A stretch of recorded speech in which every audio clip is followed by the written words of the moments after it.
Hello from ChiNature.com. This is Mark Josie. Today I want to do a review of this new pistol for 2014. This is the Gamo P900 IGT nitro piston, a gas piston brake barrel air pistol.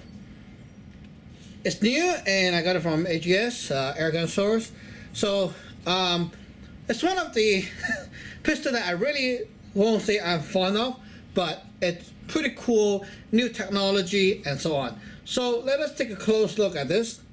The gun doesn't feel very high-end in hand because it's fully made of plastic with metal internal. It feels just right for the weight. And oh, the blue thing here, okay, you cannot see that in the store photo, so you can see it right here. And what I really hate about this gun right out of the box is they put a very shiny yellow rear sight, which is extremely annoying.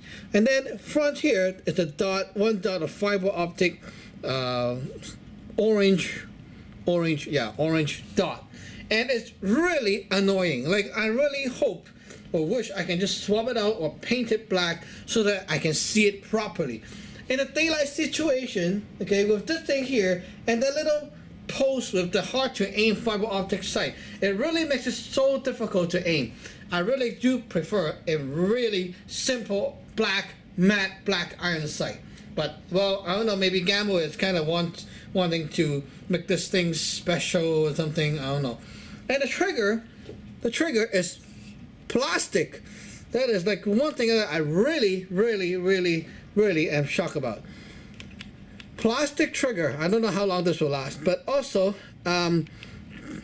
if you go like that, you feel that the trigger is very scratchy because it's like two side here will combine into a little pointy edge, and if you put your hand there, it scratch, and that is very cheap, like super cheap finish on that one. And I will take my water sandpaper to sand it down so that it's smoother. At least the seams along here, okay, where the plastic shell meets, they're also not properly polished, and I would say I would like to buff them because you can really feel the whole pistol. If you rotate your hand, this here scratch your hand, and I'm like, what the beep they're doing? Like, is this thing made in China? And I was like trying to find it. So it's made in Spain, and I'm like, what the heck's wrong with Gamo these days? I mean, like, this is not a very expensive, but it's also not cheap, right? So I don't know what to say. Okay, to operate the gun, first, it's very hard to break the barrel open, and then the second thing is when you want to cock it, you see how much force I need to do, like that, like not easy. Okay, it's .177 caliber thing. So let me just take one pellet and fire this off at the range because I cannot just close it and fire it. Okay, so I'll just shoot this randomly into the range. Just a minute. So you put the pellet inside like so, and then snap it back. The safety is also not automatic, so you remember to put the safety on and take the safety off. So I just shoot at the side of my target. Okay, good. The sound, seriously, like, I don't know if Gamo promotes their stuff like Crossman saying, oh, our nitro piston is 70% quieter. Okay, seriously, this thing is not so quiet. The recoil is not so bad, but the thing is not quiet. It shoots about 400 FPS as said on the box, but I'm not sure when I tested on the Crony. But actually, you know what? I was shooting this thing for a while, like a few days. I would say that the operation is very, like, it's pretty much a workout. Okay, the gun is not very pleasant to handle because of the sharp edges. So after my modification of this, it may get better. The power is okay. The sound not as quiet as you think, and the recoil not as little as you think. Now, one thing though, if you compare to spring guns, this is about, like, say 400 FPS is the box set. Okay, now I'll show you something. Spring guns. This is the Browning's URX by Umrex, and it's also a spring gun, spring air pistol, brick barrel, the same kind of thing. You see, it gives only about a weekly 300 FPS with this kind of size, about the same size, right? And this thing gives about 300 FPS only. That's with the hyper velocity. Without the hyper velocity, it gives about like 280, 260 FPS only. So really not so powerful. It's okay for indoor shooting at about like 20 feet or so. Outside of that range, you don't want to use this thing, okay? But the construction on this, at least I would say, okay, the seams between the plastic is at least a bit better polished. There is rubbery grip, which feels classy. Metal body and metal trigger, metal internal, a lot of metal there that you feel the gun is sturdy. When you hold it, it feels not so like a toy. It feels like a gun. The Gamo, it feels like a toy gun with pellets, and especially when they put that blue, okay, and the red, yellow, all that crazy kids color, it feels like you're holding a toy, and the thing is not heavy too, so it feels like a toy gun with nitro piston technology.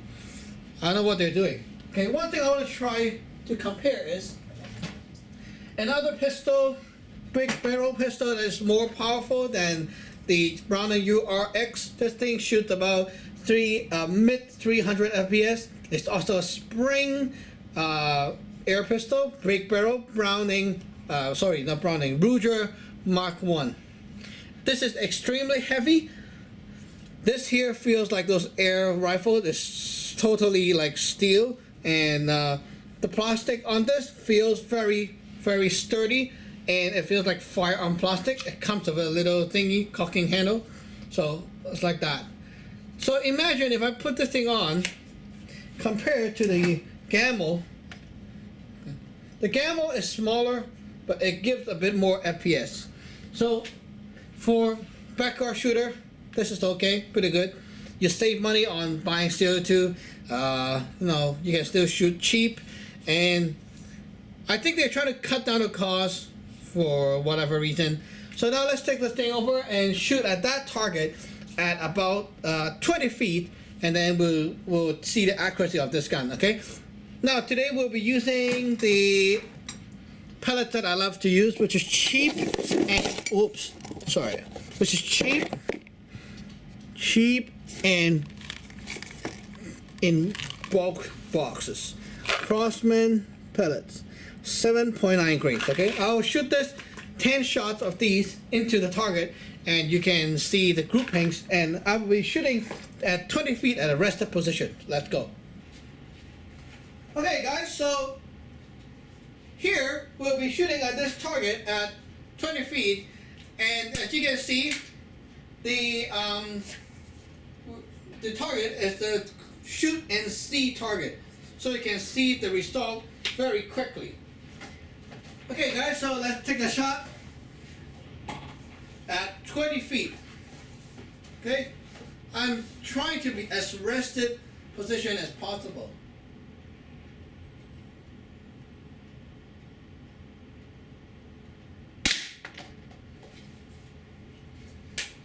Second shot.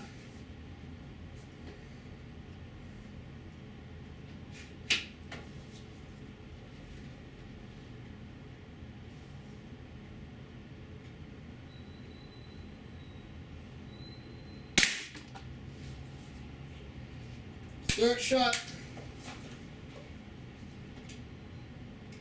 The trigger is kind of harsh too. It's not really smooth. Not the best trigger ever.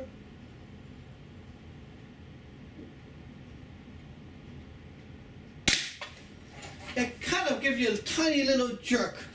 So, the shot goes. Wow, way over here. I was aiming this spot, so let's aim lower right now. There, guys, it's really bad.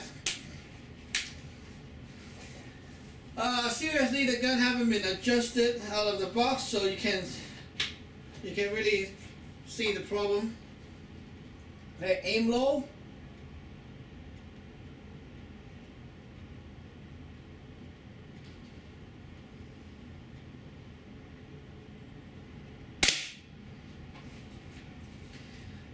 second shot.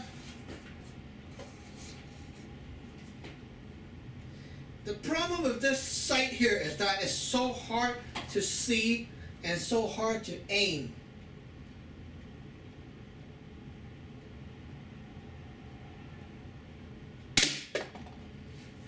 It'll be good if I'm shooting cans, but if you're trying to do target shooting, this is like hell.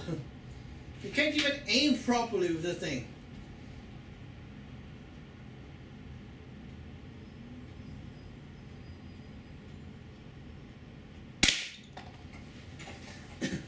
Okay, so we did 3 shots. As you can see, 3 shots, 1, 2, 3. This one went way out here, and I was aiming here in its rested position. So the groupings really not so good, eh? So for the sake of testing, we'll do 3 more and end this session. Do not expect so much with this gun.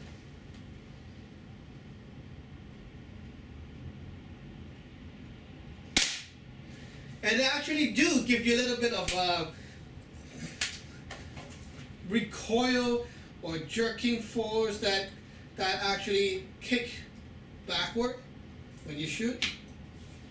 So yeah.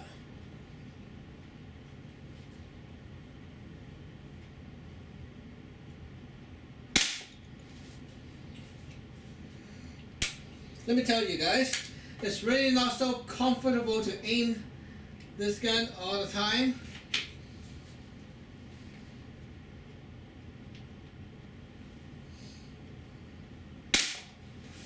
Okay guys, so I think we're done. Let's go and take a look. So I shot 3 more shots. How many went into this thing? Oh my, horrible. 1, 2, 3, 4. Whew. 6 shot. Only 4 went into this little circle. That is really lame. Anyway, so okay. So as you can see, I don't always only review the high end and the good guns. Sometimes I do come by a few lemons, and the Gamo P900 is one of the guns I would say, okay, for cans killing, paint killing, you know, just casual shooting, fine. But modification is definitely required for painting over that sight, adjusting, maybe work on the trigger a little bit, and so on. So not the best gun ever, but maybe gas piston technology. Anyway, thank you for watching. Remember to subscribe and like. Bye bye.